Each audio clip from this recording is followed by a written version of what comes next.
When I graduated from the University of Florida, I was looking for a teaching position, and my old pastor from my Methodist church in Lexington knew about Redbird. I gave him a lot of my resumes, and I said, help me out, spread my resumes around. And so I got a phone call from a place called Redbird Mission while I was down in Florida, and it was to teach 5th grade, which is what I had hoped and wanted to do. So I really felt like the Lord might be calling me back to Kentucky. I'm from Lexington, but I had been away from Lexington for a while, from Kentucky.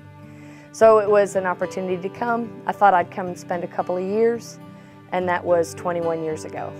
So it's just been a really wonderful opportunity for me to receive a lot of blessings here ever since I've been here.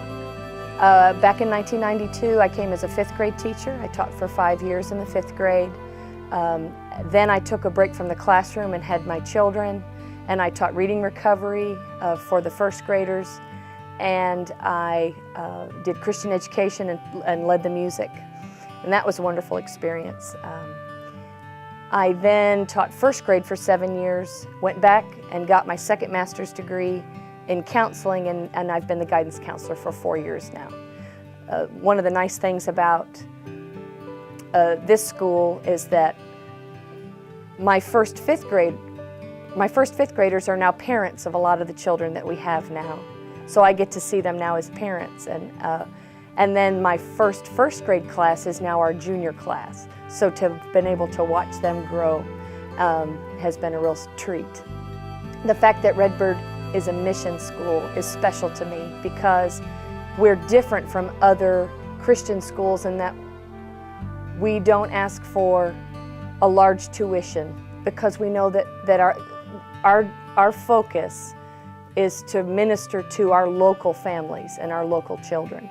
And so I love that about Redbird. The other thing I love about what we're about and what our vision is we want to build Christian leaders.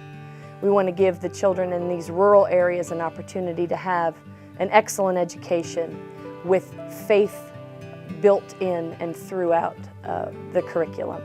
We're in the middle of re-accrediting our school. We pride ourselves on the fact that we hold ourselves up to a set of standards and of what a good, excellent school looks like. This year, we're seeking accreditation through not only the Southern Association of Colleges and Secondary Schools, but also Christian Schools International, which is challenging us to hold ourselves accountable to those high standards academically, but then also to purposefully weave faith integration into our curriculum. And that's exciting. I think number one, again, as a ministry, we minister not just to our children, but to their families. So that's an outreach ministry there. We're part of the community. We're a part. I think also, as a Christian organization, whether it's a church or a school, in our case it's a school, we have an opportunity. No organization is perfect. No Christian organization is perfect. But we have an opportunity to lift one another up in our imperfection, pray for one another, hold each other accountable to what the Lord wants, encourage each other to grow. We're all at a state of growth, where we are and I'm talking children and staff and faculty. We're all on our journey, but we're all in one accord that the Lord is number one. And what an opportunity we have in our organization, in our family, to encourage one another, to live life together, to fail, to get back on track again, and to do that with one another. That's fantastic. It's been a real blessing. Discipleship, again, is, and I don't think it's just for students, it's for teachers too. It's us walking that journey. And what does it mean to be the hands and feet of God, and to speak as He would want us to speak, and to react how He would want us to react, and teaching our students and our staff to be able to do that. And that's a process, and that's a journey. Our students, we serve 4 counties. In the school right now, we serve 4 different counties, and the children from each one of those counties have an opportunity to go to a public school.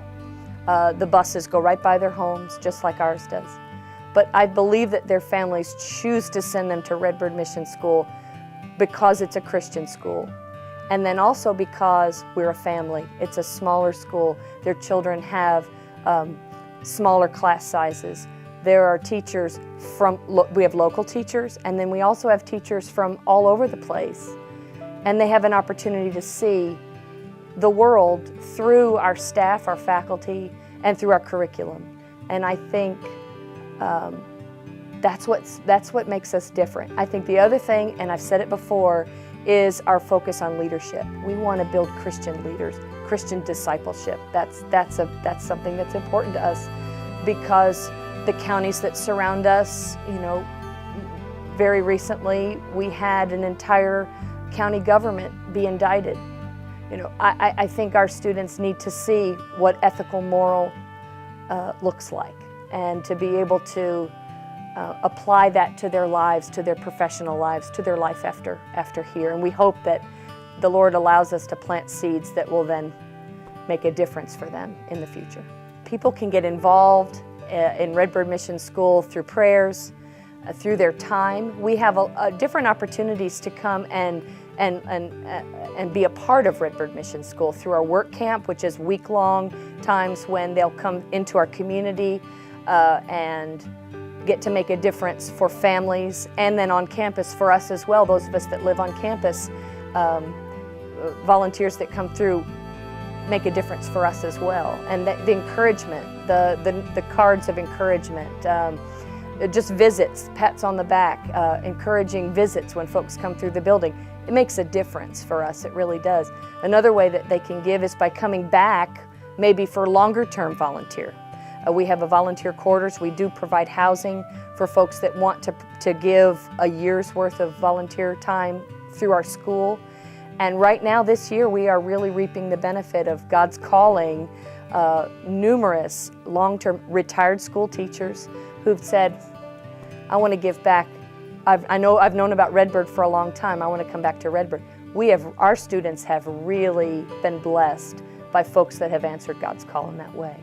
I do what I do because the Lord called me to do it. I feel strongly that I'm here because the Lord wants me to be here.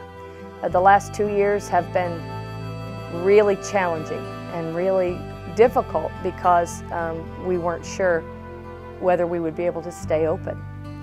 But I'm so happy that the Lord called me to stay, and that I could look back and say, we made it through that wilderness time, and the Lord has been so faithful. It's strengthened my witness, and it's strengthened my resolve to, show up, do what the Lord's called me to do. It may not be easy every day, but I feel that the Lord's going to take care of it, and I feel that more than ever on this side of the difficult times.